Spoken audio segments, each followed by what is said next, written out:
Or if you thought Facebook was already powerful, wait till you hear this. Today, the social media network announced plans to help launch a digital currency in 2020, marking one of the company's most aggressive moves yet to push beyond digital advertising.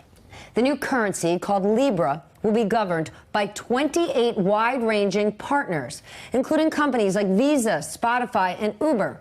So now Facebook will not only have access to your social data, but your financial transactions too. Remember, thus far, it's only been the banking industry that has that data, and the banking industry is highly regulated. Right. Joining that us is now, a very big difference. NBC technology correspondent Jake Ward. Jake, 28 partners. You know, we say it all the time. Facebook, under the gun, they're in trouble. They're not in trouble if the likes of, Visa, Uber, and I can't remember else who we Spotify. mentioned. That's right. All these different companies getting involved. I mean, this is really, for me, the second I read this news, I thought, wow, they're becoming their own nation. That's what it feels like to me, right? They're creating a currency. Right.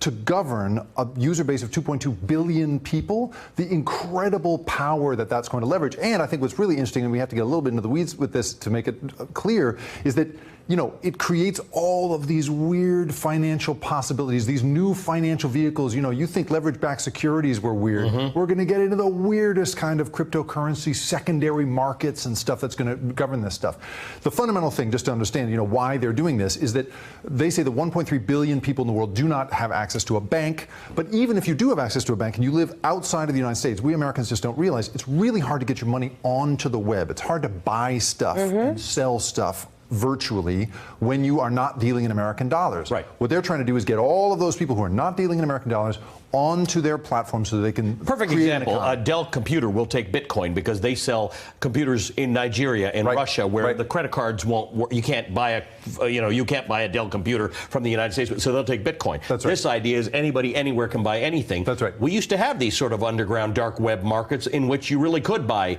anything. Anything. That's right. And in this case, imagine that you have, so they've got this whole consortium, doing the payments and the technology and the transfer and the banking.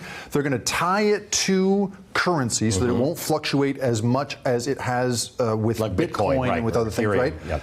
Here's the part that I find really weird. So, there's a thing that came up under the Jobs Act, Obama's Jobs Act, had a provision that would allow you, let's say you wanted to start a grocery store and you didn't have enough money and you wanted to raise money for it. You could offer shares in your grocery store online, right? Crowd investing, it's called. So it's really flown under the radar because there hasn't been a big enough reach for it to scale, and it costs too much to market your offering cheaply. Well, Facebook is the perfect solution to that. I think out of this is going to come this crazy secondary world of investment opportunities using cryptocurrency. Except, yeah. in the traditional world of investing, it's highly regulated. Well, that's right. KYC, know your customer, is a major portion of the industry. That's right.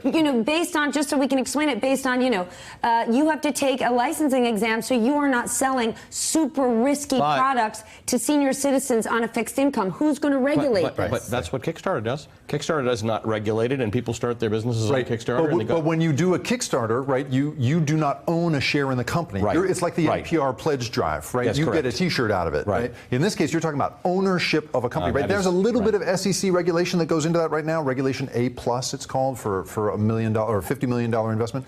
But this is going to, you're right. I mean, I'm going to owe you $2. It's unprecedented. This is going to be a regulated, a regulatory. She's up $4 in an unregulated field that she's invented on TV. That's right. I'll send you some crypto. Yeah, there you go. Thank you, Jake. You have made that as understandable as anybody I've talked to on this, more so. So thank you for being with us. Jake Ward. Hey, MSNBC fans, thanks for checking out our YouTube channel. Subscribe by clicking on that button down there and click on any of the videos here to watch the latest interviews and highlights. You can get more MSNBC for free every day with our newsletters. Just visit msnbc.com/newsletters to sign up now.